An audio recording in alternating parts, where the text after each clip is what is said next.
کیا آپ کو پتا ہے کہ اب آپ اسلام آباد سے نکلتے ہی صرف 3 گھنٹوں کے اندر پاکستان کی سب سے خوبصورت وادی کے عین قلب میں پہنچ سکتے ہیں؟ جی ہاں، برف پوش چوٹیاں، صاف شفاف دریا، جہاں جانے کے لیے ایک تیز رفتار ہموار راستہ۔ اس راستے پر نہ تنگ خطرناک موڑ ہوں گے اور نہ ہی گھنٹوں کا تھکا دینے والا ٹریفک جام۔ دوستو، یہ ہے سوات موٹر وے فیز 2 جو M16 سوات ایکسپریس وے کا سب سے اہم حصہ ہے۔ مارچ 2026 میں خیبر پختونخوا کے وزیر اعلیٰ محمد سہیل آفریدی نے سوات موٹر وے فیز 2 کی تعمیر کا باقاعدہ آغاز کر دیا ہے۔ اس سے پہلے کہ ہم دوسرے فیز کی تفصیلات میں جائیں، آئیے پہلے ایک نظر ڈالتے ہیں فیز 1 پر، جس نے اس پورے انقلاب کی بنیاد رکھی۔ M16 موٹر وے کا پہلا مرحلہ 81 کلومیٹر طویل ہے، جو M1 اسلام آباد پشاور موٹر وے پر واقع کرنل شیر خان انٹرچینج سے شروع ہو کر سوابی، مردان اور مالکنڈ سے گزرتا ہوا لوئر دیر کے شہر چک درہ تک پہنچتا ہے۔ اس کی تعمیر کا آغاز 2016 میں ہوا اور 2019 میں یہ بنیادی طور پر مکمل ہو کر عوام کے لیے کھول دیا گیا۔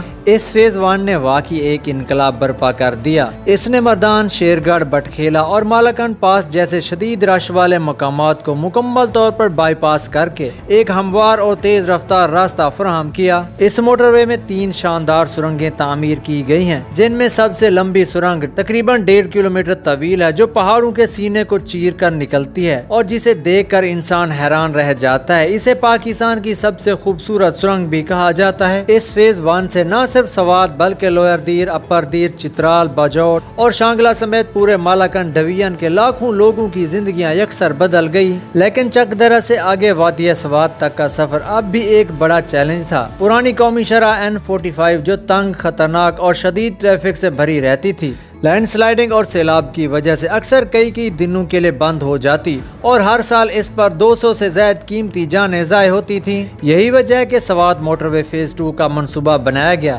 جو اس موٹر وے کو چک درہ سے مزید تقریباً 80 کلومیٹر آگے بڑھا کر بلائی سوات کے خوبصورت قصبے فتح پور تک لے جاتا ہے۔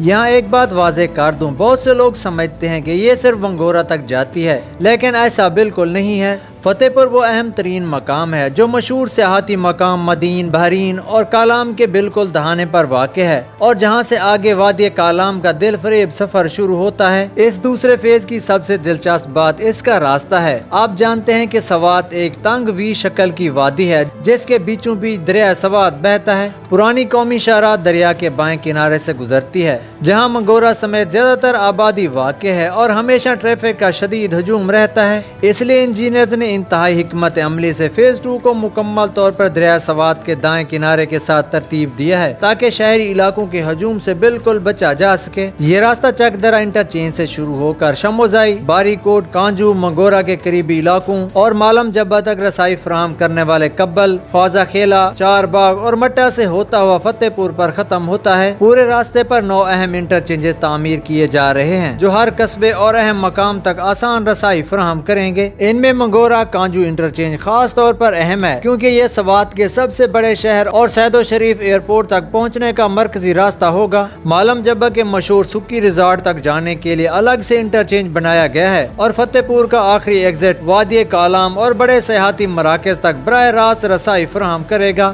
تکنیکی لحاظ سے یہ منصوبہ انجینئرنگ کا ایک عظیم شاہکار ہے۔ اسے 4 لین کنٹرول ایکسس موٹر وے کے اعلیٰ ترین معیار پر تعمیر کیا جا رہا ہے، لیکن 50 سے 55 میٹر چوڑی زمین محفوظ کی جا رہی ہے تاکہ مستقبل میں ٹریفک بڑھنے پر اسے آسانی سے 6 لائن تک اپ گریڈ کیا جا سکے۔ اس مکمل راستے پر 7 سرنگیں تعمیر کی جا رہی ہیں جن کی مجموعی لمبائی 10.5 کلومیٹر ہے۔ ان میں سے کچھ پہلے ہی مکمل ہو چکی ہیں اور اس کے علاوہ 33 پل تعمیر ہو رہے ہیں۔ تقریباً 50 انڈر پاسز اور اوور پاسز مقامی ٹریفک کی سہولت کے لیے شامل ہیں اور پورے راستے پر ڈھلوانوں کو مستحکم کرنے کے لیے جدید ترین ریٹیننگ والز، گیبین والز اور بایو انجینئرنگ تکنیکیں استعمال کی جا رہی ہیں تاکہ لینڈ سلائیڈنگ کے خطرے کو کم سے کم کیا جا سکے۔ اب بات کرتے ہیں اس منصوبے کی لاگت کی، جو اپنے آپ میں ایک دلچسپ کہانی ہے۔ ابتدائی طور پر اس منصوبے کی تخمینہ لاگت 58 سے 60 ارب روپے تھی، جو بعد میں ستمبر 2021 میں ECNEC سے 117 ارب روپے میں منظور ہوئی۔